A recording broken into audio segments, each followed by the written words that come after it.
च कृपा सिन्धुभ्यो च पतितानां पावनेभ्यो वैष्णवेभ्यो नमो नमः। जय श्री कृष्ण चैतन्य प्रभु नित्यानंद श्री अद्वैत गदाधर शिवासादि गौर भक्तवृंद।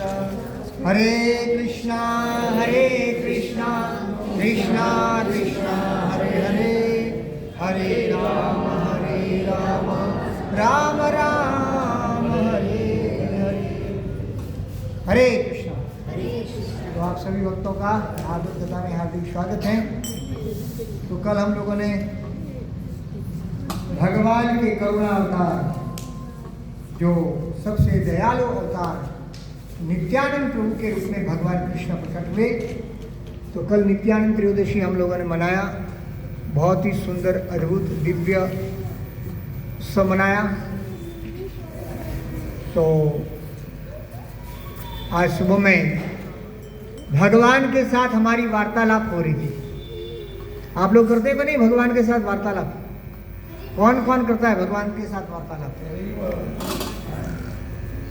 तो हर दिन भगवान के साथ वार्तालाप होती है। आप कहेंगे कैसे करते हैं? अरे भाई, आप अपने पिता से रोज बात करते हो कि नहीं? करते हैं ना। तो भगवान हमारे पिता है कि नहीं? परम पिता है कि नहीं? तो उसमें बात करें तो कौन सी बड़ी बात है? हाँ, कल हमने कहा था क्या, हम भगवान के हैं, भगवान हमारे हैं। मैं भगवान का हूँ, भगवान मेरे हैं। तो फिर भगवान के साथ अपनापन हो जाता है। और जब भगवान के साथ अपनापन होता है तो फिर भगवान के साथ वार्तालाप भी होता है ना। मगर जब कोई व्यक्ति सोचता है अरे भगवान तो बहुत बड़े हैं, बहुत महान हैं, अरे हम भगवान से कैसे बात कर सकते हैं, तो भगवान उससे कभी प्रेम नहीं कर सकते। भगवान प्रेम हमेशा उससे करते हैं जो भगवान से प्रेम करता है। और भगवान के सामने हम छोटे बच्चे बन जाएं। जैसे एक छोटा बच्चा क्या करता है, अपने पापा के साथ में, अपने दादा के साथ में छाती पे छट जाता है और पापा पापा दादा दादा करता है ना। तो वहाँ कोई नियम लागू नहीं होता है। होता है क्या? और कोई व्यक्ति आकर के हमारे गाल पे मारेगा तो क्या होगा? तुरंत उसको भगाएंगे, दंड देंगे। मगर वही बेटा पोता अगर इस प्रकार से कुछ करता है तो फिर बाप दादा उसको प्रेम करते हैं।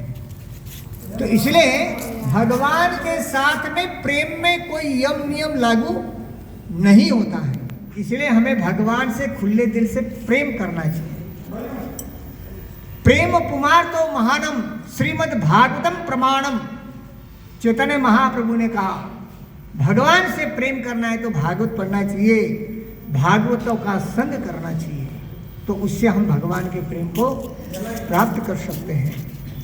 तो मैं सुबह में भगवान से बात करते हुए कह रहा था कि प्रभु प्रभु आपका उत्सव तो हमने मनाया, अच्छा था, बहुत मधुर कीर्तन हुआ, बहुत सारे भक्तों के संग में हमने आपका अभिषेक किया, कीर्तन किया, महाप्रसाद, 56 भोग, सब कुछ उत्सव हुआ। मगर ये सब बाह्य है, मगर अंदर क्या है? उत्सव हो गया, उसके बाद फिर हमारे अंदर संसार की आग जलती रहती है। तो ये अंदर की आग क्यों लगती है? क्योंकि हम संसार में लिप्त हैं, हम विषयों में आसक्त हैं, और विषयों में जब तक हम आसक्त रहेंगे हमारे अंदर संसार की आग जलती रहेगी। इसलिए सुबह में ही हम मंगला आरती में क्या गाते हैं? संसार दावानल लोका प्राणय कारुण्य घना घनत्वं प्राप्तस्य कल्याण गुरुणानवस्य वंदे गुरु श्री चरणारविंदम। तो गुरु की कृपा से संसार की दावानल अग्नि बुझ सकती है। तो भगवान कृष्ण वंदे जगत गुरु नित्यानंद प्रभु कल हमें बोल रहे थे, बोलो कृष्णा, भजो कृष्णा, करो कृष्ण शिक्षा, कृष्ण बोलो, कृष्ण बोलो। जय गौर निताई की जय, मनोहारी गौर निताई की जय। देखो भगवान आ गए तो अंधेरा समाप्त हो गया। कृष्ण सूर्य सम, माया है अंधकार। तो कृष्ण कैसे हैं? सूर्य के समान है। तो माया है अंधकार, अभी अंधेरा था मिट गया है ना। तो कृष्ण की शरण में जाने से अंधेरा मिट जाता है। तो मैं भगवान से प्रार्थना कर रहा था, प्रभु प्रभु, अरे ये मेरा जो मन है, ये मेरी जो बुद्धि है, ये मेरा जो चित्त है, ये आपका चिंतन कब करेगा? हे भगवान, मेरी बुद्धि, मेरा मन, मेरा चित्त आप में कब लगेगा? ऐसा समय कब आएगा जब मैं निरंतर मन से, बुद्धि से, चित्त में आपका ही चिंतन करता रहूंगा। मगर हे भगवान, अब तो क्या हो रहा है? अब तो मैं जब भी आपका आश्रय लेता हूं, हरिनाम जप करने के लिए बैठता हूं, तो क्या होता है? चिंतन आपका होना चाहिए, मगर होता संसार का चिंतन है। ऐसा होता है कि नहीं आप लोगों को? किसका चिंतन होता है? भगवान का, संसार का? किसका हो रहा है? हाँ? संसार का हो रहा है। अरे बोलो तो सही, किसका हो रहा है? भगवान का चिंतन हो रहा है कि संसार का? संसार का हो रहा है। तो मैं भगवान से कह रहा था, प्रभु प्रभु, अरे कब होगा आपका चिंतन? कब मेरी मन, बुद्धि, मेरा चित्त निरंतर आपका चिंतन करेगा? मगर उल्टा हो रहा है, संसार का चिंतन हो रहा है। मैं क्या करूं, क्या करूं, कैसे पाऊं, कहां जाऊं, कहां पाऊं, आपको कैसे मैं प्राप्त कर सकता हूं, कैसे आपसे मिल सकता हूं, कैसे निरंतर मेरी मन, बुद्धि, चित्त आप में लग सकती है? ये संसार का चिंतन हम कितना 16 माला करते हैं, 32 करते हैं, 64 माला करते हैं, फिर भी हमारा चित्त वही संसार में अटका हुआ। ऐसा क्यों? क्योंकि ये संसार की गहरी चाप हमारे हृदय में बैठ चुकी है।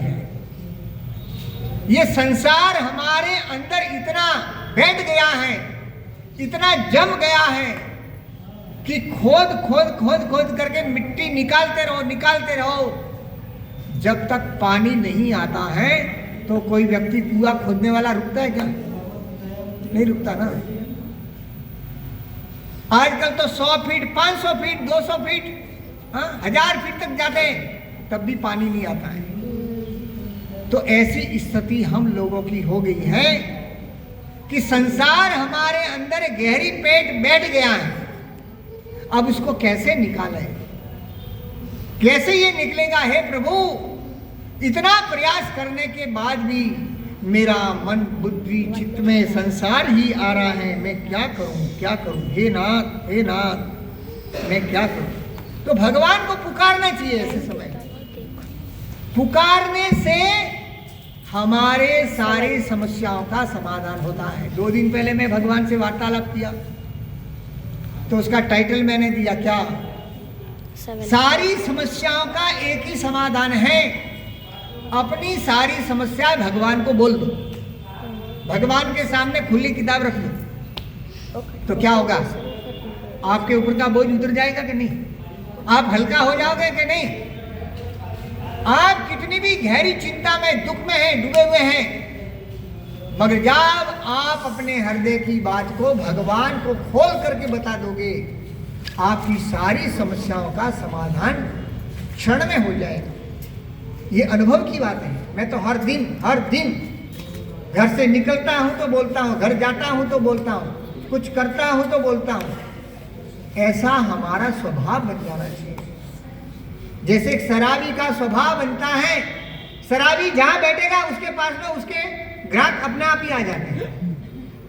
बीड़ी सिगरेट पीने वाला है, गप्पा गोष्ठी करने वाला है, चाय पीने वाला है, उसको कंपनी देने वाले अपने आप ही मिल जाते हैं। जन नहीं तो भी बात कर लेते हैं अपने आप।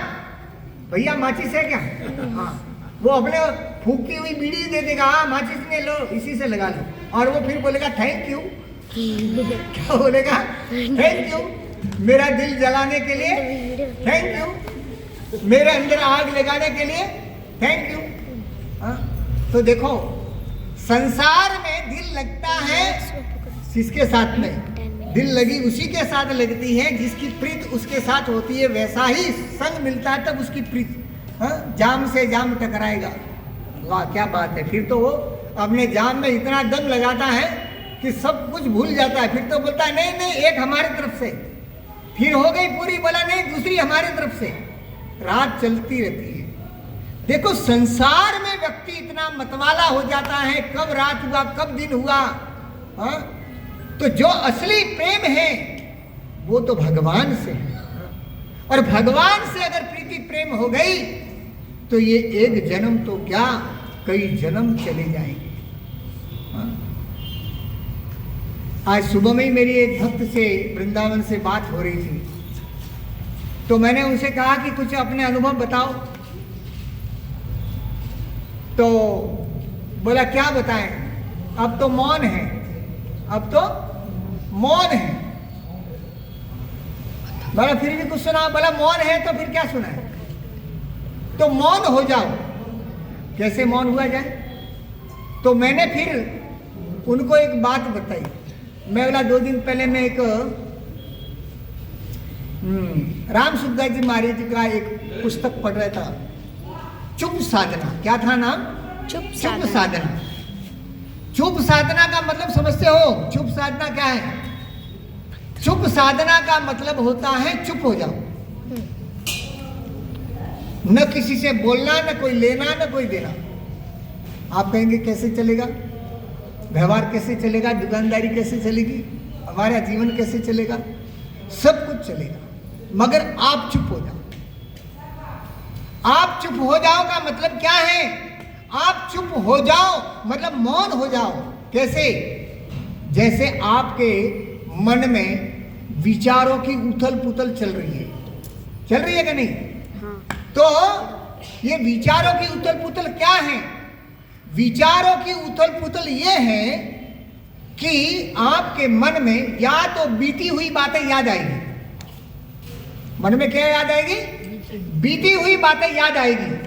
या फिर जो घटना घटी नहीं है उसका चिंतन करते करते हमारे विचार आएंगे। वर्तमान में हम जी रहे हैं उसके बारे में कोई चिंतन नहीं है, उसका आनंद नहीं ले रहे। जो बीती हुई बातें हैं, अरे मेरे साथ ऐसे हो गया, उसने ऐसा कर दिया, ये क्या हो गया, ऐसा क्यों हुआ मेरे साथ ही ऐसा क्यों होता है, अरे हमेशा मेरे साथ ही क्यों होता है, अरे सारे लोग मेरे साथ ही ऐसा क्यों करते हैं, यही सोच सोच करके चिंता में डूब जाता है। होता है क्या नहीं? ऐसा मन में ये चलता है ना। और दूसरा क्या चलता है? अब क्या होगा, कैसे होगा, अब क्या होगा, हाँ अब क्या करूं मैं, कैसे होगा, अब कुछ हो गया तो फिर। ये भविष्य की चिंताओं में आदमी भूल जाता है। तो चुप हो जाओ का मतलब क्या है कि ये मन में जो आ रहा है भविष्य का या भूतकाल का, ये विचार जो आ रहे हैं, आप क्या करो? चुप हो जाओ, उसके तरफ ध्यान मत दो, उसके तरफ ध्यान मत दो। कई लोग कहते हैं कि मन को वश में करो, मन को कंट्रोल में करो, मन को भगवान में लगाओ। ये सब करने जाओगे ना तो कई कई जन्म चले जाएंगे, कर नहीं पाओगे। तो क्या करो? उसके तरफ ध्यान ही दो, ध्यान मत दो। किसके तरफ? मन के तरफ ध्यान मत दो। क्योंकि जब आप किसी व्यक्ति की बात को सुनते हो ना तो वो 10 सुनाता है। किसी व्यक्ति की बात को सुनते हो तो वो 10 सुनाता है, मगर उस व्यक्ति की बात को आपने अनसुना कर दिया, आपने अनसुना कर दिया तो वो थोड़ी देर बोल के थक जाएगा, थोड़ी देर बोल के थक जाएगा, हार जाएगा। तो वैसे ही मन को सुनो मत, उसके तरफ ध्यान मत दो। उसमें लहरें आती रहेगी, जाती रहेगी, विचार आते रहेंगे, जाते रहेंगे। हाँ, आप उसकी सुनो मत। अगर मन की सुनने में लग गए तो मन का पलड़ा भारी हो जाएगा, मन का पलड़ा भारी हो जाएगा और आपके ऊपर हावी हो जाएगा। क्योंकि आपकी कमजोरी को उसने जान लिया, समझ लिया। आपकी कमजोरी को जानने के कारण, समझने के कारण आप उसमें चिंता करने लगते हो, तो फिर उसको मजा आता है, हाँ बेटे को और डूबा और डूबा। और मन में इतना डूबने से क्या होगा, उसको मानसिक रोग हो जाएगा, पागल हो जाएगा।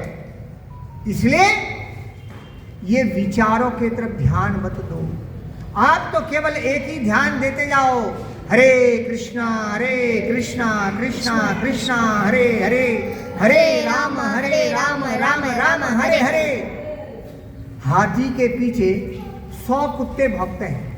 हाथी अपने मस्ती में चलता है कि नहीं? चलता है ना।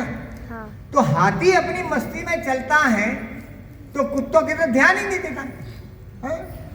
अब इतना बड़ा हाथी पीछे मुड़ करके हाथी को, कुत्ते को भगाने जाएगा तो इंसल्ट किसका होगा, वैल्यू कम किसकी होगी? हाथी की होगी ना। अरे बोला इतना बड़ा पहलवान हाथी और कुत्तों क्यों भगा रहा है? हाँ? तो इसलिए ये मन के पीछे भागोगे तो बेइज्जती हमारी होगी। क्यों? क्योंकि हम तो मालिक हैं। हम कौन है? मालिक है। आत्मा क्या है? स्वामी है। मन बुद्धि